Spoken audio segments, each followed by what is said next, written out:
ಗೌರಿ ಕೊಲೆ ಆರೋಪಿ 6 ದಿನ ಪೊಲೀಸ್ ಕಸ್ಟಡಿಗೆ. ಬೆಂಗಳೂರಿನ ಹುಳಿಮಾವಿನಲ್ಲಿ ನಡೆದಿದ್ದಂತಹ ಗೌರಿ ಹತ್ಯೆ ರಾಕೇಶ್ ಆರೋಪಿ 6 ದಿನ ಪೊಲೀಸ್ ಕಸ್ಟಡಿಗೆ.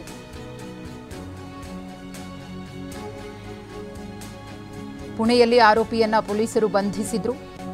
ಇವತ್ತು ಕೋರ್ಟ್ಗೆ ಹಾಜರುಪಡಿಸಿ ವಶಕ್ಕೆ ಪಡೆದಿದ್ದಾರೆ.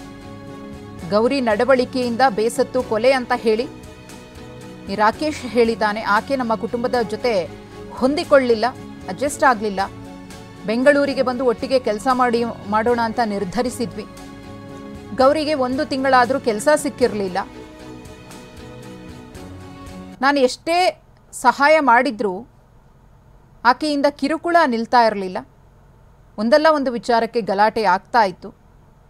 ನನಗೆ ಚಾಕುವಿನಿಂದ ಇರಿದ್ಲು. ಈ ವೇಳೆ ತಾನು ಕುತ್ತಿಗೆಗೆ ಚಾಕು ಇರಿದೆ.